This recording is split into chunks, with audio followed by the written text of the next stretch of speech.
Rick here with Lifestyle Motorsports, and I'm going to talk to you about how I took this wrecked Tahoe from the auction and turned it into a head turner going down the road.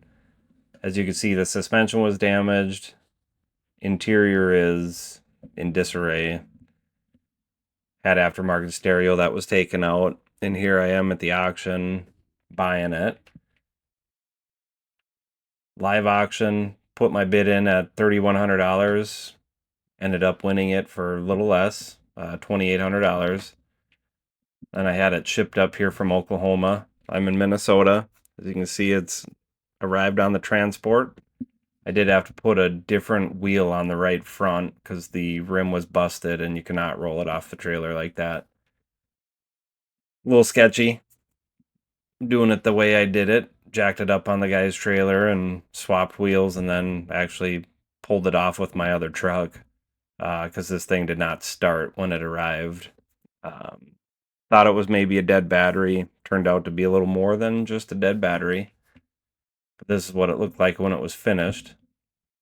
Getting it in the shop here with the wheel on, just trying to take a good look at it. As you can see, the interior was a little disgusting, a little dirty.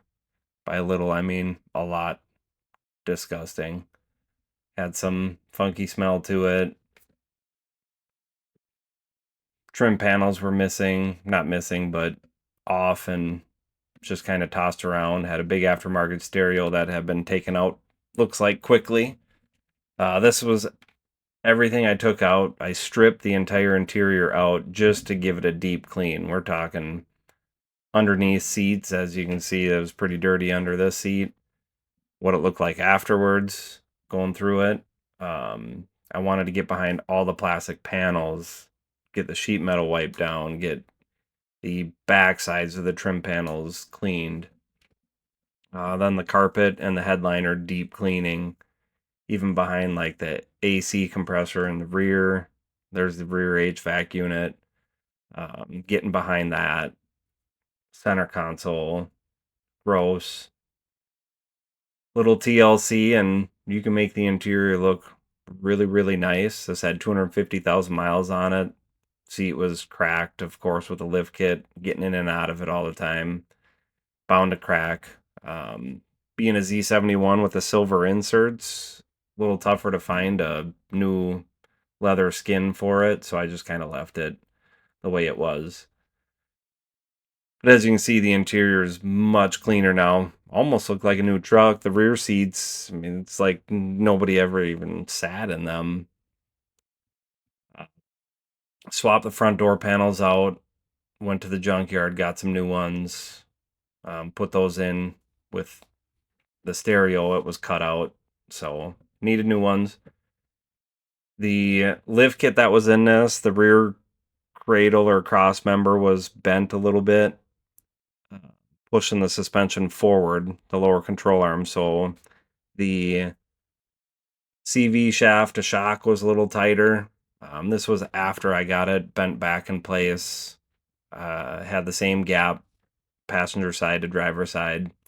So I knew I was good there. Put a new lower control arm on that was bent.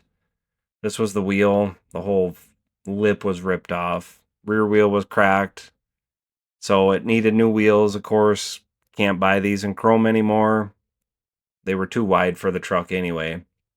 Got a set of 20-inch Moto Metals in black and a nice set of, these were Pantera wheels. Just wanted something inexpensive that went down the road. Getting the tires on the rim look good. I really like the way these turned out, the way they looked.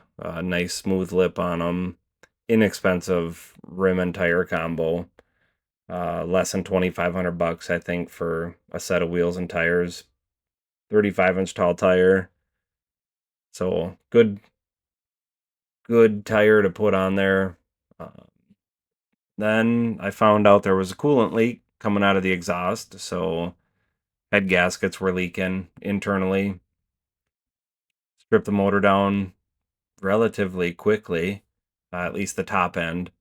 Nice thing with these LS motors, they're pretty easy to work on. So I was able to get that torn down, back together. About 6 hours, I think it took. Not doing it before. The next time I do one, which I'm sure I will, it'll be a lot quicker, a little easier. No real special tools needed for it. As you can see, you got all the way down to the heads and intake sitting on the table. Cleaned everything up, put all new gaskets in, reassembled everything. Had I been keeping this vehicle, I probably would have done the AFM delete. But with the miles that were on it, I didn't feel like doing that. Had to redo the exhaust. It had, with the coolant in there, it actually had rusted out. And the dual exhaust that was on the truck was not done very well. It was hitting the bumper.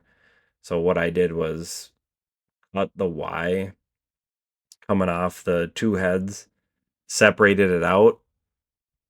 So I did a dual inlet muffler, so dual 2.5 in a performance muffler, and then a single 3-inch out. And I ended up getting the exhaust from the junkyard off a late model GM, so I had all the right bends that were needed. I think it cost me $20 for the exhaust. I had the muffler laying around, so you're talking really a custom 3-inch exhaust system for $20. I think I bought the muffler. It's probably been sitting on the shelf for 10 years, and I bet I didn't pay more than $30 for that. So call it $50 even for an exhaust system. Little time and a welder, some cutting and welding, and nice system. Strip the front down. I didn't care for the chrome as much, so I wanted to get that whole front end painted. While I was at the junkyard, I found some Escalade taillights and upper trim panels. I didn't know that I wanted them until I saw them. Nice little cheap upgrade. I did have to do some wiring on the taillights to get the LEDs to work. Um, Otherwise, they wouldn't have. You can't just plug them in. They're not plug and play. There is some wiring you need to do with resistors and things like that. So I was able to do that. I had to get new fender flares. The flares on the doors were missing, so I had to get a whole set.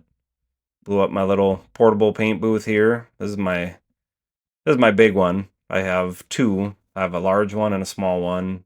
I use the small one for little parts, bumper here, um, those flares. But since I was going to paint more than just a few small parts, I blew up the big booth.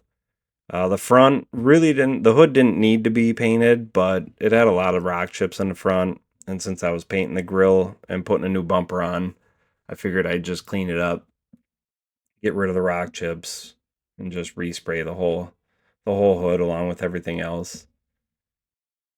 So here's all the parts in the big booth. As you can see, there's quite a bit of space. We've got flares, the upper trim above the taillights, the upper spoiler on the lift gate, bumper, all the grill components that were going white. Um, and then I also did a second round of black parts, all the bolts for the grill. As you can see here, these are all individual little bolts that I had to take out. Bow ties. I just wanted everything kind of clean, black and white theme. I did tint the tail lights and the upper third brake light while I was in the booth painting black.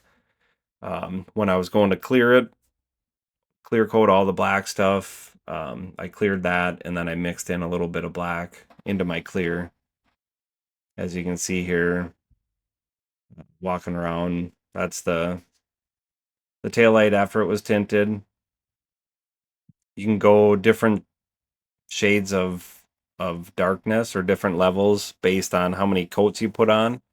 If you keep putting on coats, it's just going to get darker and darker. The nice thing with that is if you go too dark, you can just wet sand it, lighten it up a bit. That's not too big of a deal. Um, so the black bow tie on the front, nice and smooth, look good. All the black components turned out really well. As you can see, even in a portable paint booth, there's no dirt in the paint. It's nice and smooth. think it turned out well. A couple little pits, or I wouldn't say fish eyes, but a couple little spots that were in underneath the clear. But here I'm reassembling the grill. You can see the white and the black two-tone difference. It really makes it kind of pop, stand out a bit versus chrome. I just like the white and black look on this truck. Here's the front bumper reassembly with the grill and the bow tie, so you can really see, the difference. The lower half on the Z71s are a silver, and the center section of the bumper is kind of a gray. I wanted the gray gone, so just went solid white across the whole thing with the black accents. New headlights with the black housing. This had a 7.5-inch rough country lift on it, 35-inch tires. It's just nice and clean. Fun little driver, fun truck to do. Took a couple months to get this done. Some of it was just waiting on parts, and as you can see, from a wrecked Tahoe to this, turned out real well.